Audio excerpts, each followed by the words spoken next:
Today we are going to continue our chapter globe latitude and longitude. In this chapter today we will discuss the topic longitude and time. So let's start. As you know, जो हम previous time में in the ancient time the time was measured by the movement of the planet moon and earth moon and planet के movement से time जो है वो measure करते थे. Sun rises regularly and sets regularly. Now the sun is the main timekeeper. अब जो है वो sun है main timekeeper. Naturally sun daily क्या होता है, rise होता है and set होता है.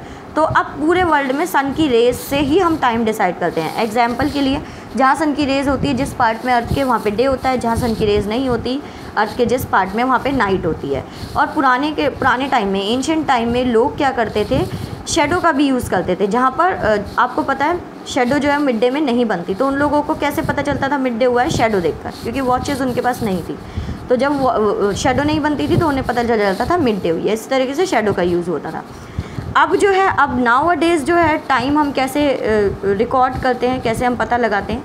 देखिए हमने एक लॉन्गिट्यूड ली हुई है, प्राइम मेरिडियन. ठीक है, प्राइम मेरिडियन जो है वो हमारी मेन लॉन्गिट्यूड है जो अर्थ को 2 पार्ट्स में डिवाइड करती है, east and west. It is 0 degree. जब इस प्राइम मेरिडियन पर, ये इमेजिनरी लाइन है, जब इस प्राइम मेरिडियन पर जब सन की रेज होंगी, जब ये प्राइम मेरिडियन सन के सामने होगी तो उस प्लेस पर उस टाइम पे 12 बजेंगे. ठीक है, ये क्लियर है. वहाँ पे मिड डे होगा, तो वहाँ पे मिड डे होगा तो उसी के अकॉर्डिंग उसके आसपास का टाइम जो है वो डिसाइड होगा. अब ये होता कैसे ये देखते हैं. As the earth rotate from west to east, आपको पता होना चाहिए अर्थ जो है वो वेस्ट टू ईस्ट रोटेट होती है. और जो भी प्लेसेस, ग्रीनविच एक जगह है, ठीक है, लंदन में ये एक जगह है, और यहाँ से लाइन पास होती है प्राइम मेरिडियन, तो उसको हम मेन लॉन्गिट्यूड मानते हैं. ठीक है, सो ग्रीनविच के अकॉर्डिंग जो है टाइम डिसाइड होता है. Greenwich time and those to the west will be behind. जब ग्रीनविच में 12 बजेंगे तो ग्रीनविच के ईस्ट का टाइम आगे चलेगा और ग्रीनविच के वेस्ट का टाइम पीछे चलेगा. ऐसे इसलिए होगा क्योंकि सन की रेस जो है वो इक्वली नहीं पड़ती हैं अर्थ के हर पार्ट पर. ठीक है, तो जहाँ पर ग्रीनविच है, जब वहाँ पर सन की रेज हैं तो वहाँ पे 12 बजे हैं, और उसके आगे पीछे के प्लेसेस पे आपको पता ही है टाइम आगे पीछे चलेगा.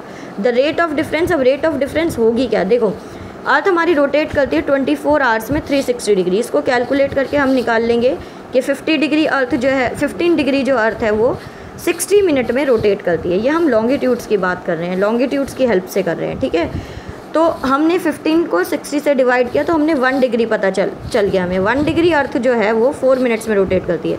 अब आप ऊपर मैप देखिए, वहाँ पर 0 डिग्री लिखा है, 30, 60, 90. ऐसे ही वेस्ट में 30, 60, 90 लिखा है.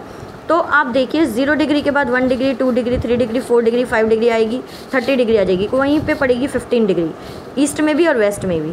तो ऑब्वियसली 1 डिग्री जो है वो 1 डिग्री से दूसरे डिग्री का डिफरेंस जो है, डिस्टेंस जो है 4 मिनट्स का है. तो ऑब्वियसली जैसे जैसे अर्थ रोटेट करेगी वो टाइम जो है वो 4 मिनट ईस्ट में आगे बढ़ता जाएगा और वेस्ट में टाइम जो है वो कम होता जाएगा ईस्ट के कंपैरिजन में. ठीक है, ग्रीनविच के अकॉर्डिंग.